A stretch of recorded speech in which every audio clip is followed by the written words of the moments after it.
começa todo mundo a disparar contra o Tarcísio, que hoje faz uma declaração que não é de um governador de estado a favor do Bolsonaro, mas de um lacaio, de um vassalo, de uma família que não está nem aí para o Brasil. Novamente, só faltou colocar de novo o boné do MAGA.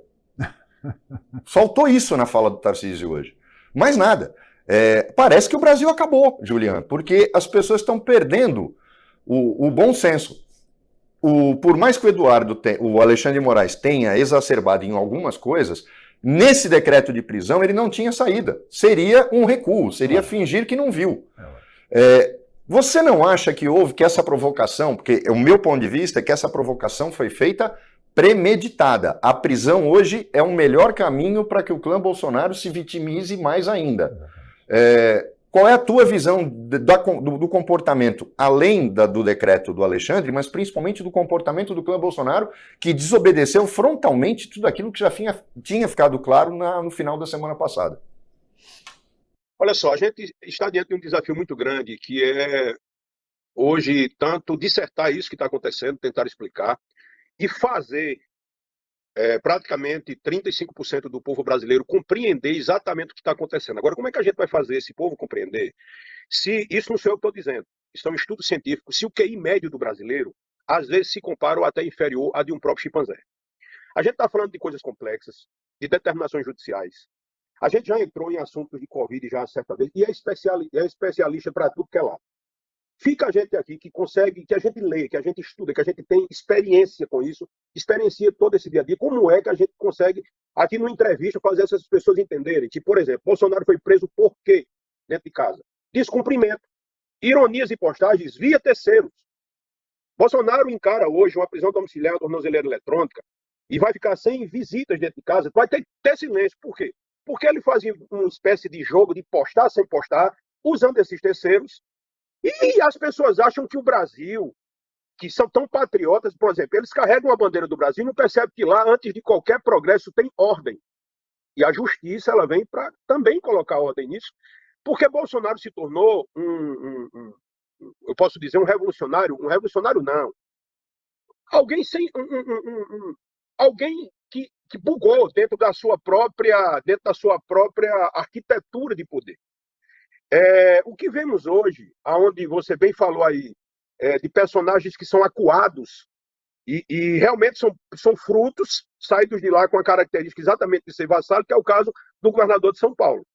Eu não consigo ver. Eu conheci uma turma de São Paulo que eu achei assim, tanto culturalmente, tanto economicamente, eu não consigo conceber a ideia como é que vocês entraram num fundo de poço como Tarcísio. É um governador que, qualquer pessoa sabe, qualquer governador de São Paulo, ele tem uma antessala para ser presidente da República. Ele se comporta, talvez, como um prefeito do interior de uma cidade daqui, talvez do Nordeste, ou de outra cidade realmente pequena. Porque ele é mais do que vassalo. Ele não tem personalidade. Você pode ser um vassalo, em alguns momentos, mas você tem que ter uma personalidade. Qual é a personalidade de Tarcísio? Tarcísio balança o rabo para Eduardo. Quem é Eduardo, minha gente? Quem é Eduardo? Eu, Julião, fui deputado federal, não fiz isso, quanto mais governador de São Paulo. E outra coisa, se Tarcísio se posicionasse como tal, eu tenho certeza que o povo de São Paulo iria apoiá-lo. Porque o povo de São Paulo é muito superior a um bolsonarismo. É um povo que tem uma tradução heróica para chegar onde chegou. É a máquina que move esse país. E vocês têm hoje um governador com perfil de capacho. Tarcísio é um capacho camaleão, que se movimenta ali junto às igrejas para fazer, segundo a filosofia, tudo que existe, que foi concebido, o que vem depois dele é uma cópia. Então, Tarcísio é uma cópia barata do que Bolsonaro queria ser. Ele fica flertando com os militares, ele flerta com o povo evangélico, que é o povo mais fácil de ser manipulado e ludibriado, sim. Isso aqui não tem nada a ver com Deus ou com religião, tem a ver com quem controla essas massas, que são seus líderes. E eu faço essas críticas aqui porque eu vi como funcionam as coisas por trás das cortinas. E você vê aí uma pessoa que, quando tem que se manifestar pelos interesses do Estado de São Paulo, como ele é, Eduardo Bolsonaro dá uma tuitada e deixa ele nervoso e constrangido. Isso é um absurdo. Isso não tem personalidade de líder.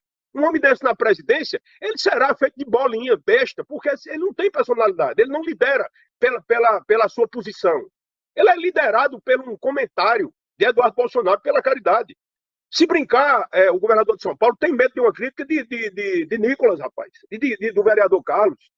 Então, onde é que a gente vai chegar? Onde é que a gente vai parar?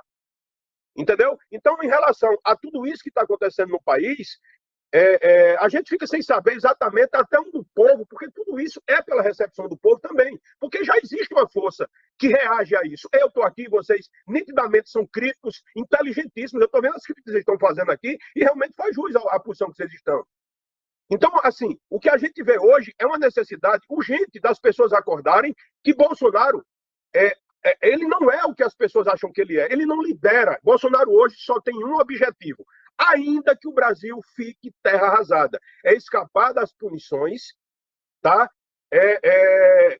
Que ele tem que arcar pelos seus crimes. Agora, é uma coisa tão absurda e tão inexplicável que ele quer escapar antes da sua própria condenação. O que todo mundo sabe, com o mínimo de conhecimento jurídico, que uma anistia é inconstitucional antes de você ser automaticamente condenado. Todo mundo sabe disso. Qualquer advogado de porta de cadeia sabe disso. E, Julian, eu queria também uma observação, porque você coloca em algumas coisas que ficam meio claras para mim.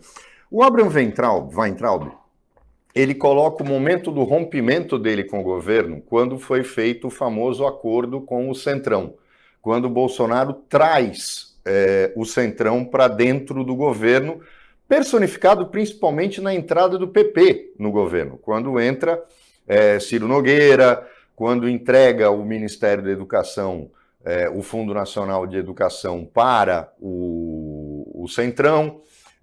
O Abraham localiza aí o momento do rompimento. Coincide também mais ou menos com a época em que você rompe também, porque aquela entrada do Centrão no governo, porque Bolsonaro se elege sendo candidato antissistema. Você acredita que ali foi o momento em que ele assumiu que não era antissistema coisa nenhuma, porque ele era o próprio sistema? Ou antes já vinha acontecendo um desenho de que isso acabaria ocorrendo mais cedo ou mais tarde? Esse cair no colo do Centrão?